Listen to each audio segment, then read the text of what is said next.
Career study के YouTube channel पर आप सभी का बहुत बहुत स्वागत है। जैसा कि आप सभी लोगों को पता है, सीआईटीएस एडमिशन 2026 के लिए सेकंड राउंड की काउंसलिंग की प्रक्रिया ऑफिशियली तौर पर समाप्त हो चुकी है। जिन कैंडिडेट का फर्स्ट राउंड की काउंसलिंग में या फिर सेकंड राउंड की काउंसलिंग की प्रक्रिया के अंतर्गत कॉलेज अलॉटमेंट हो चुका है, उन सभी कैंडिडेट ने अपना प्रोविजनल एडमिशन लेकर के कॉलेज ट्रांसफर की प्रक्रिया में भी भाग ले लिया है। और कॉलेज ट्रांसफर का जो फाइनल रिजल्ट है वो 13 जुलाई को जारी कर दिया गया था। तो कॉलेज ट्रांसफर के बाद अब जो वैकेंट सीटें हैं वो क्या रहने वाली है, इसके बाद थर्ड राउंड की काउंसलिंग की प्रक्रिया कब से स्टार्ट होगी और इसके लिए जो थर्ड राउंड में कितनी सीटें बची हुई हैं उसमें पार्टिसिपेट करने के लिए, ये सब सवाल जो कि आप सभी के मन में आ रहा होगा। तो इसी के बारे में आज के इस वीडियो के द्वारा हम डिटेल्स में जानकारी लेने वाले हैं कि थर्ड राउंड की काउंसलिंग का जो शेड्यूल है वो क्या रहेगा और थर्ड राउंड के लिए कितनी वैकेंट सीटें बची हुई हैं उसका जो डिटेल्स है, यानी कि कौन से कॉलेज में किस स्टेट की कितनी वैकेंट सीटें बची हुई हैं वो आप कैसे चेकआउट कर सकते हैं। तो चलिए हम आगे बढ़ते हैं, वैकेंट सीट का डिटेल चेकआउट कर लेते हैं, साथ ही साथ जो काउंसलिंग का शेड्यूल है थर्ड राउंड का वो भी हम यहाँ पर इस वीडियो के माध्यम से चेकआउट कर लेते हैं। आगे बढ़ूँ इससे पहले मैं आप सभी को बताना चाहूंगा आगे की अभी थर्ड राउंड की काउंसलिंग प्रक्रिया यानी स्पोर्ट राउंड की काउंसलिंग प्रक्रिया के लिए अगर आप चैनल पर अभी पहली बार विजिट कर रहे हैं तो चैनल को सब्सक्राइब कर लीजिएगा, साथ में व्हाट्सअप और टेलीग्राम ग्रुप को जरूर ज्वाइन कर लीजिएगा। लिंक वीडियो के नीचे डिस्क्रिप्शन बॉक्स में एंड कमेंट बॉक्स में मिल जाएगा।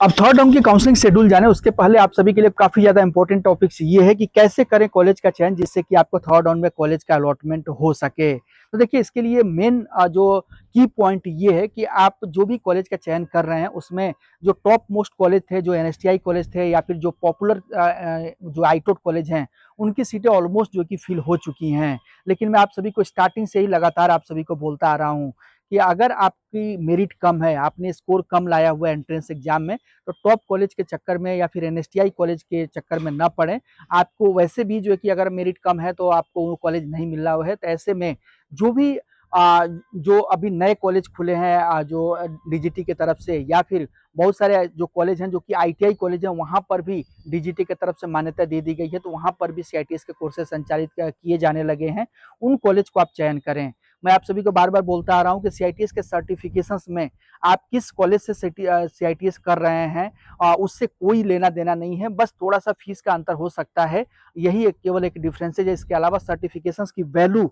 उस आप अगर आईटीआई कॉलेज से कर रहे हैं या फिर आईटोट से कर रहे हैं या फिर प्राइवेट आईटोट से कर रहे हैं या फिर एनएसटीआई से कर रहे हैं, तो सभी की जो वैल्यू है सेम ही रहने वाली है। इसलिए आप बहुत ज्यादा जो कि इस चक्करों में ना पड़े कि आप अच्छे कॉलेज से ही करेंगे सीआईटीएस तो करेंगे, अदरवाइज आप नहीं करेंगे। तो ऐसे में आपसे आपके लिए अब जो कि बिल्कुल लास्ट स्टेज में आप पहुंच चुके हैं, थर्ड राउंड की काउंसलिंग की प्रक्रिया है, इसके बाद स्पॉट राउंड की काउंसलिंग की प्रक्रिया चलेगी जो कि एक फॉर्मल ही प्रक्रिया रहेगी।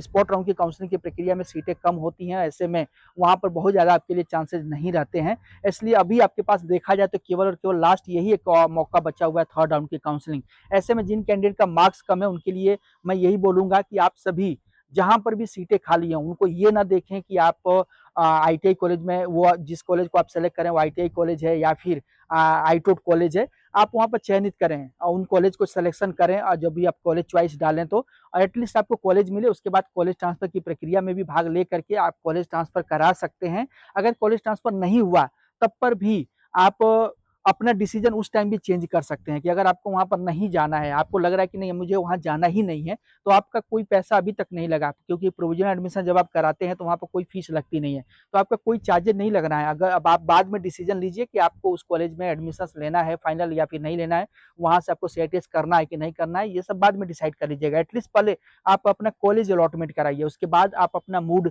जो भी होगा उस कॉलेज के अनुसार जो कि चेंज करिएगा, या फिर जो कॉलेज वहां पर जाना होगा तो जाइएगा, अदरवाइज ये आपके ऊपर डिपेंड करेगा। तो मैं आप सभी को यही बोलूंगा कि कॉलेज का चयन आप जो भी आपके सामने दिखाई दे रहा हो, चाहे वो प्राइवेट हो, प्राइवेट भी सोच समझ के आप कर सकते हैं, या फिर आईटीआई या आईटोट कॉलेज तो आप कर ही सकते हैं। इसके साथ साथ जो दूर दराज के कॉलेज हैं, अगर आप नॉर्थ साइड के हैं या फिर नॉर्थ ईस्ट साइड के हैं और आप साउथ के साइड अगर जाना चाहते हैं, तो साउथ की काफी सारे सीटें हैं जो कि अभी भी बची हुई हैं, अभी भी थर्ड राउंड की काउंसलिंग में बची हुई मिलेंगी आपको सीटें, तो आप उनको भी प्रीफर कर सकते हैं, उनका भी कॉलेज चयन कर सकते हैं। तो ये तो मैंने बताया कि कैसे आप कॉलेज का चयन कर सकते हैं जिससे कि आपको थर्ड राउंड में कॉलेज मिलने के जो कि चांसेस होंगे ज्यादा रहेंगे। अब बात करते हैं कि थर्ड राउंड की काउंसलिंग का शेड्यूल क्या रहने वाला है। तो थर्ड राउंड का जो काउंसलिंग का शेड्यूल है डीजीटी के अनुसार, वो आप देख सकते हैं, डीजीटी का जो ऑफिशियल टेंटेटिव शेड्यूल जारी किया गया है, इस शेड्यूल के अनुसार जब आप स्क्रॉल करते हुए नीचे आएंगे तो थर्ड राउंड की जो काउंसलिंग की प्रक्रिया है वो आप देख सकते हैं दिनांक 15 जुलाई से, यानी कि कल से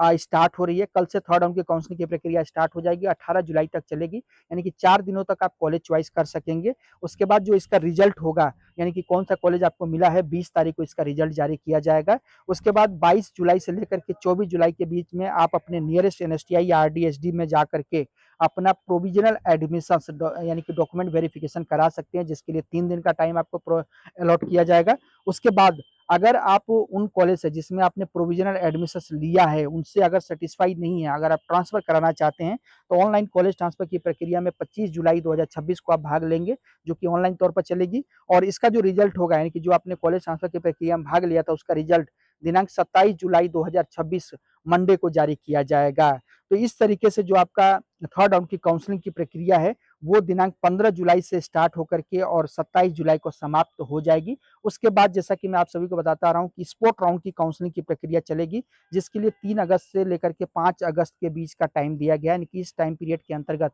आप स्पोर्ट राउंड के काउंसलिंग की प्रक्रिया में भाग ले सकेंगे, यानी कि जो भी कॉलेज में सीटें बची हुई हैं, उन कॉलेज में डायरेक्टली आप रिपोर्ट करते हुए स्पोर्ट राउंड की काउंसलिंग में पार्टिसिपेट कर सकते हैं। लेकिन ये उतना भी आसान नहीं है जितना मैंने बोल दिया कि आप डायरेक्टली उन कॉलेज में जा करके अपना एडमिशन ले सकते हैं। इसके लिए भी प्रक्रिया काफ़ी जटिल है, इसके लिए भी मेरिट बनेगी। जो भी कैंडिडेट उस कॉलेज में रिपोर्ट करेंगे, उनकी हर डेज की अलग-अलग मेरिट बनती है और उसके बेसिस पर आपको कॉलेज का अलॉटमेंट किया जाता है। तो इसके बारे में, यानी कि स्पोर्ट राउंड की काउंसलिंग की प्रक्रिया कैसे चलती है, ऑलरेडी डिटेल वीडियो के माध्यम से मैंने आप सभी को जो कि अपडेट प्रोवाइड किया हुआ है, तो उस वीडियो को आप चेकआउट कर लीजिएगा। लिंक आपको वीडियो के डिस्क्रिप्शन बॉक्स में मिल जाएगा, या फिर अपने व्हाट्सएप और टेलीग्राम चैनल पर मैं उसका लिंक शेयर कर दूंगा। तो ये रहा काउंसलिंग का जो कि शेड्यूल। अब बात करते हैं कि खाली सीटें, यानी कि थर्ड राउंड के लिए खाली सीटें जो कि कब जारी की जाएंगी। तो जैसा कि आप सभी को बताया मैंने कि 15 जुलाई से, यानी कि कल से आपका काउंसलिंग की प्रक्रिया स्टार्ट हो रही है, यानी कि कॉलेज चॉइस की प्रक्रिया स्टार्ट हो रही है। लेकिन अगर डीजीटी की शेड्यूल को हम फॉलो करें, तो इस शेड्यूल के अनुसार डीजीटी ने ये बताया हुआ है कि आपका जो वैकेंट सीट है, यानी कि थर्ड राउंड की काउंसलिंग प्रक्रिया के लिए जो खाली सीटें हैं, वो 13 जुलाई को जारी की जाएंगी, जो कि आप देख सकते हैं, vacancy generation for next round यहाँ पर साफ शब्दों में लिखा हुआ है। लेकिन 13 जुलाई से लेकर के आज 14 जुलाई कंप्लीट होने जा रहा है, अभी तक इन लोगों ने मेरिट लिस्ट सॉरी वे जो वैकेंट सीटें हैं जारी नहीं की हुई है। सेम यही काम इन लोगों ने फर्स्ट राउंड के बाद जो सेकंड राउंड के लिए वैकेंट सीटें थी, उसके टाइम भी इन्होंने किया था, यानी कि 1 दिन का गैप था, बट उसमें जो वैकेंट सीटें हैं वो जारी नहीं की थी। तो अब जारी कैसे होंगी, कैसे आप चेक कर सकेंगे कि वैकेंट सीटें कितनी है? तो उसके लिए आपको कुछ नहीं करना है। जब आप कल यानी कि 15 जुलाई को जब आप कॉलेज चॉइस करने जाएंगे, तो उसी टाइम आपको अपने लॉगिन डैशबोर्ड पर ही जो वैकेंसी होगी देखने को मिलेगी, यानी कि कौन से कॉलेज में कि आपकी ट्रेड की कितनी सीटें बची हुई हैं ऑल ओवर इंडिया में, वो आप चेकआउट कर सकेंगे और चेकआउट करने के साथ उसी के अनुसार आप कॉलेज चॉइस भी कर सकेंगे। तो वैकेंट सीटों का जो लिस्ट है या वैकेंट सीटें जो हैं, वो भी आप कल ही दिनांक 15 जुलाई को ही चेक कर सकेंगे और साथ ही साथ 15 जुलाई से आप अपना कॉलेज चॉइस भी कर सकेंगे। तो जो भी कैंडिडेट अभी तक जिनका कॉलेज अलॉटमेंट नहीं हो सका है, उनको ऑल द बेस्ट। उम्मीद करता हूँ ये वीडियो आप सभी के जो कॉलेज चॉइस की प्रक्रिया है और जो आपका काउंसलिंग का शेड्यूल है थर्ड राउंड का, उसको उसके संबंध में काफ़ी हेल्पफुल रहेगी। वीडियो पसंद आई हो तो चैनल को सब्सक्राइब जरूर कर लीजिएगा।